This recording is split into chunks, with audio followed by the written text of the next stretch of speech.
Hello दोस्तों, नमस्कार। मैं हूं कुलदीप और बाय प्रोफेशन में एक शेफ़ हूं। उम्मीद है आप लोग स्वस्थ होंगे, मस्त होंगे और अपनी ज़िंदगी का आनंद ले रहे होंगे। तो सबसे पहले धन्यवाद। जो लास्ट कलनरी से रिगार्डिंग वीडियो थी, 2-3 बहुत ही अच्छा रिस्पॉन्स था उन पे। वाओ, 2-2 लाख से ऊपर चली गई ये व्यूज़। तो मैं बहुत खुश हूँ एंड कीप सपोर्टिंग। ऐसे ही सपोर्ट करते रहना ताकि मैं भी मोटिवेट होता रहूँ। चलो, तो आज की वीडियो स्टार्ट करते हैं एक मंत्र से कि मन के जीते जीत है, मन के हारे हार, हार गए जो बिन लड़े उन पे है धिक्कार। तो चलो, आज हम बात करेंगे HACCP के बारे में, हैज़ब के बारे में बात करेंगे। हैज़ब के बारे में मैं आपको बहुत ही सरल तरीके से समझाऊंगा, क्योंकि लोगों ने उसकी इतनी लंबी खिचड़ी बना रखी है, बहुत सारे लोगों को समझ में नहीं आता है। तो मैं आपको बहुत ही ईजी वे में बताऊँ। तो चलो, hazard analysis critical control point. सबसे पहले 1960 में नासा को बड़ी टेंशन थी कि उनके एस्ट्रोनॉट क्या खाएंगे, उनका खाना कैसे सेफ रहेगा। तो उन्होंने एक फूड कंपनी के साथ टाई अप करके एक सिस्टम बना दिया। क्या? HACCP, hazard analysis critical control point.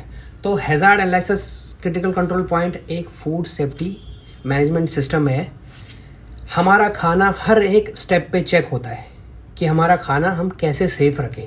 ठीक है, तो तुमको ज़्यादा ये फुल फॉर्म या ज़्यादा इसके डीपली घुसने की ज़रूरत नहीं। तुमको इसका मेन रोल समझना है, इसका काम क्या है, ये करता क्या काम है, व्हाट इज़ हैज़ार्ड्स, क्या क्रिटिकल है, कंट्रोल पॉइंट्स क्या एनालाइज करना है। ठीक है, तो मैं आपको इसको सरल भाषा में समझाता हूँ। तो सबसे पहले शुरू करेंगे हैज़ार्ड से। हैज़ार्ड होता है डेंजर टू हेल्थ। तो हैज़ार्ड डेंजर टू हेल्थ है। हैज़ार्ड होते हैं 3 प्रकार के, वैसे 4 भी होते हैं। पहले मैं तो आपको 3 बताता हूँ। एक होता है फिजिकल, एक होता है बायोलॉजिकल, एक होता है केमिकल, और चौथा होता है वो है एलर्जन। वो अलग आ गया, वो बहुत सारे मतलब कुछ लोगों को, जिन लोगों को खाने से एलर्जी है। ठीक है, तो सबसे पहले हम बात करेंगे फिजिकल हैज़ार्ड की। फिजिकल हैज़ार्ड का मतलब है जो भी चीज़ हम अपने आँखों से देख सकते हैं, अपने हाथों से छू सकते हैं। लाइक खाने में कोई पत्थर गिर जाना, उसको हम देख सकते हैं, उसको हमको निकाल सकते हैं। खाने में बाल गिर जाना, खाने में कोई मेटल की चीज़ गिर जाना, खाने में तुम्हारा कोई प्लास्टिक वगैरह कुछ भी ऐसी चीज़ जो खाने के अंदर गिर जाए, हम उसको देखें और उसको अपने हाथ से निकाल सकते हैं। तो वो हो गया फिजिकल हैज़ार्ड। तो ये हो गया। अब इसके मेन पॉइंट समझो, ये कैसे नहीं होना चाहिए इसको। अब तुमने पॉइंट्स तो सुन ले, कोई भी बोलेगा तो ये, पर इनको रोकने के लिए ये कैसे ना हो, उसके लिए क्या करना है, तुमको अपने खाने को सेफ रखना। कुछ भी खाना बनाओ उसको कवर कर दो, खाने को ज़मीन पे मत रखो, खाने को चेक करो टाइम टू टाइम वगैरह, कुछ गिरा नहीं, और केयरफुली बनाओ, केयरफुली बनाओ। इसीलिए हमको क्या कहा जाता है, शेफ़। ये शेफ़ का टाइटल मिला है हमको। तो खाना बनाना कोई खेल नहीं है बच्चों का, क्योंकि वो घर में अलग बात है थोड़ा सा, और एक क्वांटिटी में, और एक जब गेस्ट, इतने सारे गेस्ट आते हैं बाहर से, इतना वो पे करते हैं कंपनी को, इतने हाईली पेड गेस्ट आते हैं भाई। तो मेन उसी का पॉइंट है वो करके। दूसरा आता है बायोलॉजिकल हैज़ार्ड। बायोलॉजिकल हैज़ार्ड होता है कोई जीव जंतु, जैसे माइक्रोवेव हम अब यूज़ करते हैं ना, कोई ऐसी चीज़ वो दिखती नहीं है, बैक्टीरियाज उसके अंदर कुछ, जैसे कोई एक माइक्रो ओवन हमने यूज़ कर दिया, जैसे हमने माइक्रो ओवन यूज़ किया या कोई गैस यूज़ किया, कुछ भी यूज़ किया, उसको हम यूज़ कर रहे उसमें गंदा गिर रहा है और हम उसको साफ़ नहीं कर रहा है, तो वहाँ पे एक बैक्टीरियाज उत्पन्न हो जाते हैं उसमें, जो हमें दिखते नहीं है, जो हमारी हेल्थ के लिए बिल्कुल ही डेंजर है। तो अब इसको रोकने के लिए हमें क्या करता है, ये होता है बायोलॉजिकल हैज़ार्ड। माइक्रो ओवन्स हो गया, तुम्हारे कॉम्बी यूज़ करते हैं तुम वगैरह, कोई भी खाना अंदर रखा है, फीफो फॉलो नहीं करते हैं, उसमें फंगस लग गई, तो ये सब बायोलॉजिकल हैज़ार्ड होता है। ठीक है, फ्रिज बराबर चेक नहीं किया, 4 दिन से खाना वहीं पड़ा है, उसको फॉलोअप नहीं लिया, ठीक है, तो वो खाना ख़राब हो जाता है। तो इसके लिए हमको क्या करना है, इसके लिए हमको ये करना है time to time cleaning, clean as you go. सुना है होटल में, होटल का मंत्र है ये, क्लीन एज यू गो। जहाँ पे काम करो वहाँ पे क्लीन करो, साफ चीज़ें यूज़ करो, उसको प्रॉपर। मैं तुम लोगों को डिटेलिंग में इसीलिए बता रहा हूँ क्योंकि फिर मैं भी वैसे ही वो हैज़ार्ड HACCP फुल फॉर्म बताया, उसके प्रिंसिपल्स बताया, ये बताया वो बताया, और वीडियो ख़त्म कर दी। बट मेन पॉइंट क्या है कि जो हमारे यंगस्टर्स देख रहे हैं, जिनको पता है शेफ्स लोगों ने, जिनको नॉलेज है वो तो बहुत अच्छी बात है, बट जो नए देख रहे बेचारे जो कंफ्यूज होते हैं उनको इसीलिए मैं ऐसे क्लियरली एक छोटी छोटी चीज़ बता रहा हूँ कि काम किया, अपना सफाई किया, फ्रिज को प्रॉपर करके प्रॉपर रैप करके रखना है, चेक करना है खाने को कि कितना पुराना है, फीफो फॉलो करना है, फर्स्ट इन फर्स्ट आउट, जो खाना पहले यूज़ करो और पहले उसको ख़त्म करो, ठीक है। तो इससे तुम बायोलॉजिकल हैजार्ड से बच सकते हो। डन। तीसरा हो गया केमिकल हैजार्ड। केमिकल हैजार्ड क्या है? केमिकल हैजार्ड होता है कोई भी केमिकल से, जिस बर्तन पे तुम खाना बना रहे हो उसको जो भी केमिकल से धोया, क्या ये कहीं उस पर वो केमिकल रह तो नहीं गया है, साफ हो चुका है, वो प्रॉपर चेक करके प्रॉपर क्लीन करके फिर उस पर खाना कुक करना है। दूसरा, कभी हम वीकली या 15 डेज में जो भी पेस्ट कंट्रोल करते हैं, हमारे होता है ना कहीं पे कीड़े मकोड़े हो जाते हैं तो उसके लिए दवाई वगैरह मारते हैं, वो मारने के बाद प्रॉपर क्लीनिंग हुई है या कहीं पे भी रह जाना, किसी भी बर्तन में रह जाना, वो केमिकल हैजार्ड उत्पन्न करता है। उससे केमिकल हैजार्ड हो जाएगा अगर तुम उसी बर्तन में खाना बनाओगे, क्रॉस कंटामिनेशन होके फिर केमिकल हैजार्ड हो जाएगा। बायोलॉजिकल हो गया, फिजिकल हो गया, केमिकल हो गया, लास्ट हो गया एलर्जन। एलर्जन होता है, एलर्जन बहुत कम लोगों को होता है। एलर्जन जैसे कि बहुत सारे लोगों को एलर्जी रहती है, जैसे मुझे बैंगन से एलर्जी है, मैं बैंगन खाता हूँ तो मेरे बॉडी में लाल लाल दाने हो जाते हैं। किसी को नट्स से रहती है, किसी को मशरूम से रहती है, किसी को सी फूड से रहती है, किसी को मिल्क से रहती है, किसी को सोया से रहती है, किसी को ग्लूटन से रहती है। तो ये सारे एलर्जन है, ठीक है। ये एलर्जन पे भी मैं एक वीडियो बनाऊंगा नेक्स्ट, क्योंकि वीडियो फिर बहुत बड़ी हो जाती है, इतना कोई देखता नहीं है फिर धीरे धीरे, मतलब कि एक साथ में आदमी बोर हो जाता है। तो ये हो गया एलर्जन। इससे एलर्जन, तो इसका भी बहुत ही टेक केयर करके हमको खाना बनाना पड़ता है गेस्ट को। बहुत सारे गेस्ट जो दूध पीते ही नहीं है, बहुत सारे गेस्ट जो मशरूम खाते ही नहीं है, बहुत सारे जिनको नट से एलर्जी है, बहुत सारे हैं जिनको सोया से एलर्जी है, बहुत सारे जिनको ग्लूटन चलता ही नहीं है। ग्लूटन पे भी एक वीडियो बनाऊंगा मैं। ग्लूटन हर एक आटे मैदे में होता है, जो चिपचिपा होता है ना, उस पर मैं नया वीडियो बनाऊंगा। तो बहुत सारे लोगों को उससे भी एलर्जी होती है। तो वो सब, भाई शेफ बनने कोई खेल नहीं है। बाहर से बोलते हैं बोल तुम होटल में जा रहे खाना बना रहे, सब देखना पड़ता है, वही एक सर्टिफाइड शेफ है।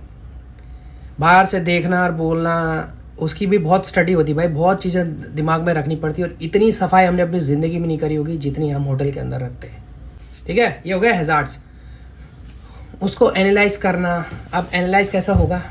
चेक करना टाइम टू टाइम कि बराबर डेट लेबलिंग बराबर हो रही है, डीप क्लीनिंग बराबर हो रही है, फीफो फॉलो हो रहा है, first in first out follow हो रहा है, वही एक शेप है। इसीलिए बेसिक से जब स्टार्टिंग से आदमी उठता है ना ऊपर, कॉमीज से ऊपर, तो बेस से आदमी यही सीखता है, देन एक शेफ बनता है वो, ठीक है।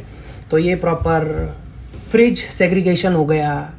फ्रिज सेग्रीगेशन भी है, उसका भी मैं एक प्रॉपर वीडियो बनाऊंगा, पर मैं आपको अभी बड़ा बड़ा बता देता हूँ। फ्रिज सेग्रीगेशन में क्या होता है कि ये ऐसा हमारा ये रैक होते हैं, ये फ्रिज होता है, उसको कैसे उसको सेग्रीगेट करने का भी एक प्रोसेस है कि सबसे ऊपर रेडी टू फूड रहेगा, उसके नीचे तुम वेजिटेबल्स या फ्रूट्स वगैरह रख सकते हो, नॉन वेज जो भी आइटम रहेगा, meat, chicken and fish, shellfish सबसे नीचे, क्योंकि मटन उटन में कभी कभी क्या होता है वो पानी छोड़ता है। तो वो पानी अगर तुम वेजिटेबल उसके नीचे रखोगे, या कोई रेडी टू फूड जैसे कुछ सैंडविच हो गया, कुछ भी रेडी है जो खाने के लिए, वो उसके नीचे रहेगा, उसमें पानी टपक सकता है मीट का, और वो नीचे वाला खाना वेजिटेबल तुम्हारा खराब हो सकता है, उसमें बैक्टीरियाज उत्पन्न हो सकते हैं। तो इसीलिए इसका भी प्रोसेस है, ऐसे तरीके पे रखते हैं, ओके। तो ये सब पूरा करना पड़ता है, डीप टू डीप क्लीनिंग करनी पड़ती है। सबसे पहले जो भी नीचे से ऊपर जा रहा है, कॉमीज से शेफ बनेगा, क्लीनिंग सीख लो, अपने अंदर ये डाल दो, डेली अपना फ्रिज प्रॉपर चेक करके, ख़राब मत करो कभी भी। खाना बना रहे हो केयरफुली कैप पहनो, या प्रॉपर तुम्हारा एप्रन होना चाहिए। कभी कभी क्या होता है बटन उटन भी टूट के खाने में गिर जाता है, नेम टेक होता है वो गिर जाता है। तो बहुत सारी चीज़ें ऐसी है कि जो हमको एज अ शेफ़ बहुत ही बारीकी से फॉलो करनी पड़ती हैं। तो ये सब प्रॉपर फिर होगा से करनी पड़ती है। फिर हो गया क्रिटिकल कंट्रोल पॉइंट। क्रिटिकल, उसको पूरा उसकी देख रेख करना, उसके पॉइंट्स ढूंढना, उसके बिंदु ढूंढना कि किस वजह से ये हुआ, एक एक पॉइंट ढूंढना, उसके बिंदु ढूंढने कि क्या क्या किस वजह से हो रहा है ये करके, फिर उसको कंट्रोल करने का प्रोसेस होता है, जो मैंने अभी इतना सारा समझाया। प्रॉपर डॉक्यूमेंट्री होती है उसकी, प्रॉपर वो करके कि कैसे ये कंट्रोल, अगर ये सब चीज़ें हुई भी तो कंट्रोल करने हैं। फिर उसके पॉइंट्स होते हैं, उसके पॉइंट्स ने लॉग बुक्स भरी जाती हैं, ये सब लिख के टेम्परेचर वगैरह मेंटेन होते हैं, सारे फ्रिज वगैरह हर एक चीज़ चेक होती है होटल के अंदर। तो ये है पूरा हैज़ार्ड का प्रोसेस। तो आपको ये छोटी छोटी चीज़ें समझनी है। इसके 7 प्रिंसिपल हैं। आपके मैं नेक्स्ट वीडियो पूरी प्रिंसिपल पे बनाऊंगा। फिलहाल आपको रिसीविंग प्रॉपर करनी है, कुकिंग प्रॉपर करनी है, उसका थॉविंग प्रोसेस होता है, हर एक चीज़ ना एक तरीके से करना है। ओके, कोई भी चीज़ का प्रोसेस है, 1 बाय 1 मैं इस पर वीडियो बनाऊंगा। और होप आप लोगों को समझा होगा ये पूरा पॉइंट।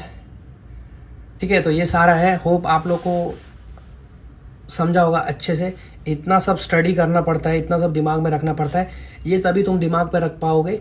इसीलिए मैंने इतना देर से आपको एकदम हर एक चीज़ बारीकी से बोला है, तभी ये दिमाग में बैठते। पहले मैं भी HACCP के बारे में पढ़ता था ना, उसके पॉइंट्स वो लोग लिख देते थे इंग्लिश में और फटाफट लिख देते थे, पर उसको बारीकी से जब मैंने अपने करियर में उसको फॉलो किया तो तभी आदमी उसको, या जो भी शेफ उसको समझता है, जो भी न्यू बिगिनर है।